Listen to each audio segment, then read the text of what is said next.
Hai anak-anak, jumpa lagi di kelasnya Budita. Kali ini kita akan belajar tentang gambar cerita. Pasti sebenarnya gambar cerita itu adalah jeng jeng jeng. Harus dikasih back sound biar semangat ya. Gambar cerita itu adalah gambar atau serangkaian gambar yang mengandung sebuah cerita. Iya betul. Kalau mengandung ketakutan itu namanya gambar horor ya, bukan gambar cerita. Jadi kalau gambar cerita itu merupakan gambar atau serangkaian gambar yang mengandung sebuah cerita. Kemudian salah satu contoh gambar cerita itu adalah gambar ilustrasi. Nah, gambar ilustrasi ini juga dapat dibagi menjadi gambar realis, gambar karikatur, gambar kartun, dan juga gambar dekoratif. Nah, kita harus tahu dulu, sebenarnya yang dinamakan gambar ilustrasi itu apa sih?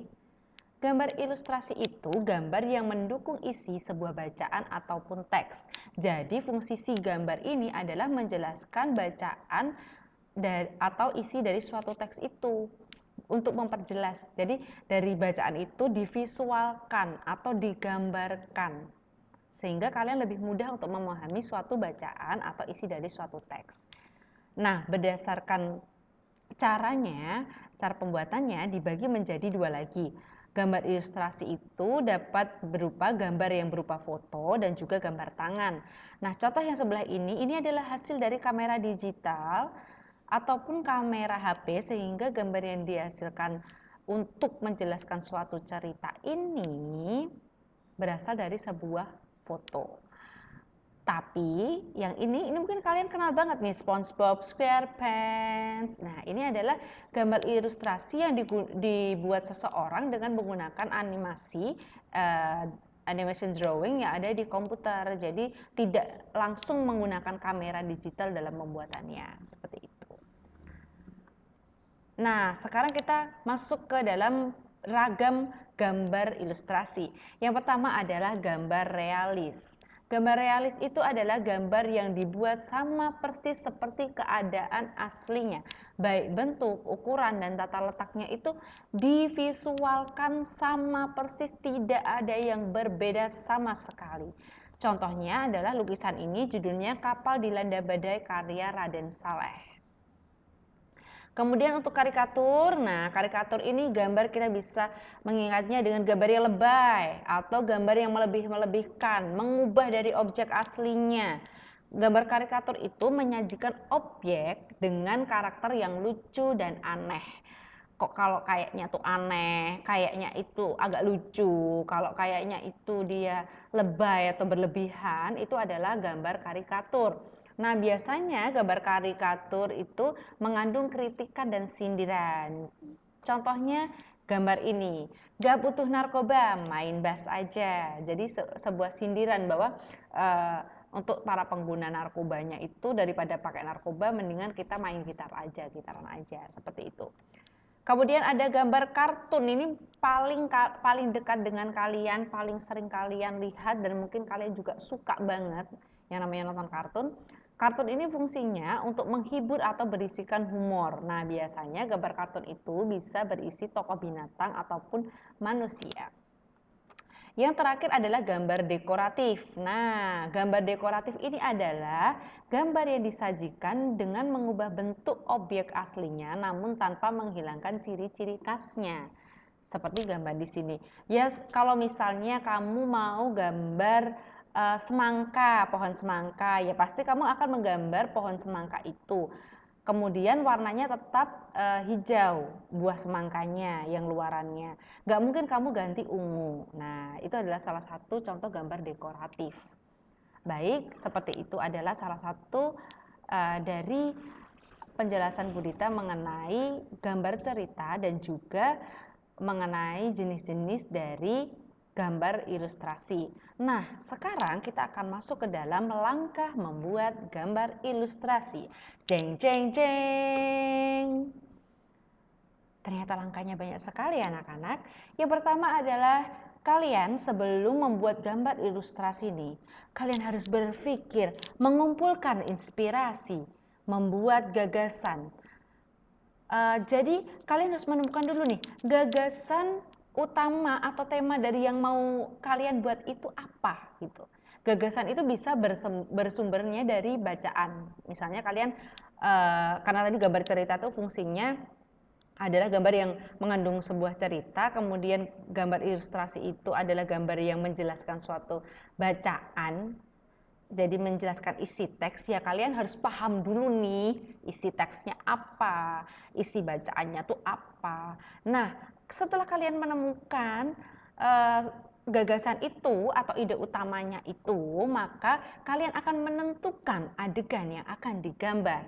Siapa saja tokohnya, gimana suasananya, dan media apa yang akan kalian gunakan. Jadi itu sudah dari gambar tadi, dari bacaan, kalian sudah terpikir nih, terbayang di dalam benak kalian. Di sini tentang apa saja yang akan digambar, siapa tokohnya, bagaimana suasananya, dan media yang akan digunakan. Lalu kalau sudah, biar ini tidak menjadi bayangan saja anak-anak, kita tuangkan dalam bentuk sketsa. Apakah itu sketsa? Sketsa adalah rancangan gambar yang dibuat sesuai dengan gagasan. Jadi nggak boleh kamu ini misalnya di dalam rancangannya sudah ingin membuat gambar semangka, tiba-tiba dalam sketsa kamu menggambar jeruk, itu menyalahi aturan, tidak boleh ya saudara-saudara. Tidak boleh membuat rancangan di luar gagasan utama tadi, karena nanti jadinya apa? Jadinya gambar ilustrasimu itu tidak menjelaskan isi teksnya tadi. Oke, jadi sketsa itu harus dibuat sesuai dengan gagasan. Nah, membuatnya itu harusnya hati-hati ya. Kalian harus memperhatikan bagaimana tata letaknya, ukurannya yang digambar. Misalnya kok kamu gambar semut tapi kok sebesar gajah, itu kan jadi orang bingung. Apakah semut itu memang sebesar gajah? Ya jangan gitu, nggak bagus itu membuat orang lain bingung itu. Dosa nanti ya. Oke, yang terakhir, kalau kamu sudah menentukan gagasan, kemudian kamu sudah membuat sketsa dengan tata letak yang bagus dan ukuran yang tepat. Nah, terakhirnya kalian tinggal pewarnaan nih. Jadi, setelah sketsa dibuat, kamu dapat mewarnainya. Oke? Mewarnainya dengan dua cara. Misalnya, memberikan warna itu berdasarkan apa yang ada dan memberikan warna berdasarkan imajinasi sendiri. Kamu dapat menggunakan pensil warna, spidol, krayon, itu terserah kalian. Kemudian untuk bagian pewarnaan, nah nanti sebelum menggambar kamu dapat menggunakan media alas gambar, yaitu media untuk menuangkan gambar. Nah, kamu bisa menggunakan kanvas, kain, kertas, bahkan kaca dan komputer. Media ini juga berpengaruh pada pemilihan media pewarna yang digunakan. Selain itu, juga berpengaruh pada awet dan tidaknya hasil gambar pada saat disimpan.